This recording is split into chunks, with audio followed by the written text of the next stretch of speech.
My name is Abril and I'm going to talk about the Cold War. After World War II, the United States and the Soviet Union were the world's strangest nations. They were called superpowers. They had different ideas about economics and government. They fought a war of ideas called the Cold War. The Soviet Union was a communist country. In communism, the government controls production and resources. It decides where people live and work. The United States is a capitalist country. In capitalism, people and business control the production of goods. People decide where they live and work. The Cold War began in Europe. It controlled half of Germany and half of Germany's capital, Berlin. The United States, Britain, and France controlled Western Germany and West Berlin. In June 1984, the Soviet Union blocked roads and railroads that led to West Berlin. The United States, Great Britain, and France flew in supplies. This was called the Berlin Airlift. The term Cold War refers to a state of political tension and military rivalry between nations that stops short of full-scale war, especially that which existed between the United States and Soviet Union following World War II. Capitalism.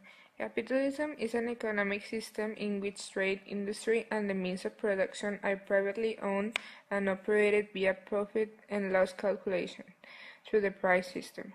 Central characteristics of capitalism include private property, capital accumulation, wage labor, and in some situations fully competitive markets. In a capitalist economy, the parties to a transaction typically determine the prices at which they exchange assets, goods, and services. Adam Smith is considered the first theorist of what we commonly refer to as capitalism. His 1776 work, An Inquiry into the Nature of and Causes of the Wealth of Nations, theorized that within a given stable system of commerce and evolution, individuals would respond to the incentive of earning more by specializing their production. These individuals would naturally, without specific state intervention, direct that industry in such a manner as its produce may be of the greatest value. A critique of the results of capitalism was formulated by Karl Marx. According to Marx, the treatment of labor as a commodity led to people valuing these things more in terms of their price rather than their usefulness, and hence to an expansion of the system of commodities. Marx observed that some people bought commodities in order to use them, while others bought them in order to sell them on at profit. Much of the history of late capitalism involves what David Harvey called the system of flexible accumulation, in which more and more things become commodities, the value of which is determined through the process of exchange rather than their use. Socialism means production to satisfy human needs, not as under capitalism for sale and profit. Socialism means direct control of management of the industry and social services by the workers through a democratic government based on their nationwide economic organization. Under socialism, all authority will originate from the workers, integrally united in socialist industrial unions.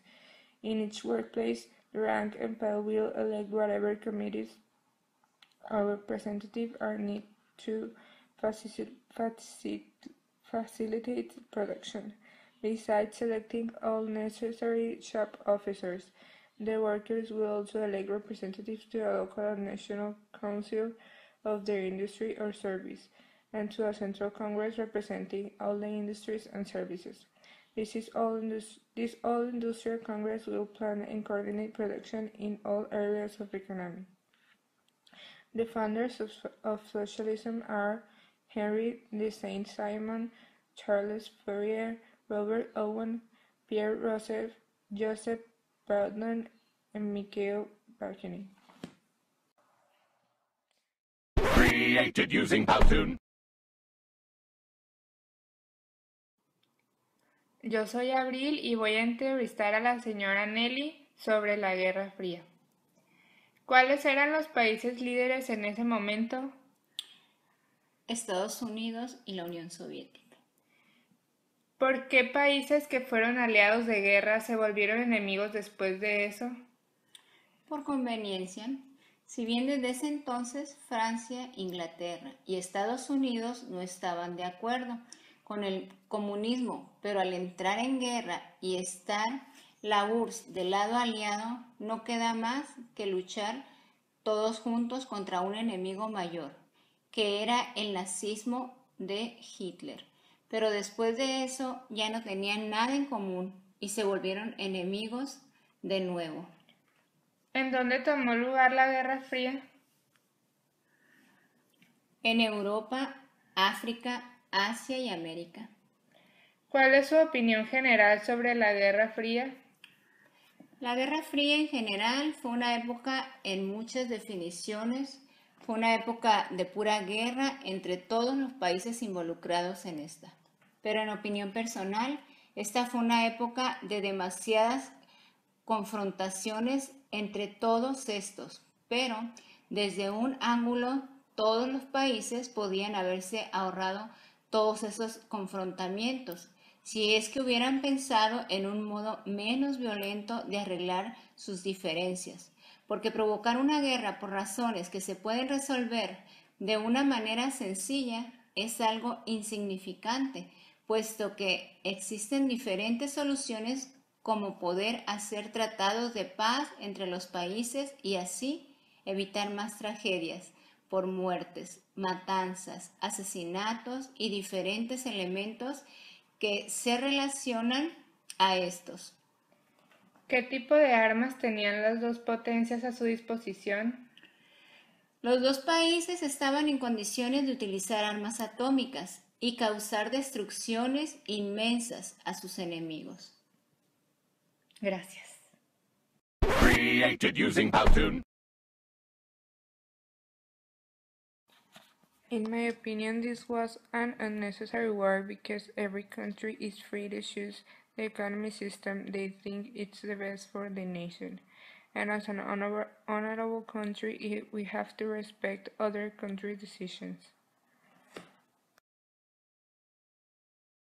Created using Powtoon.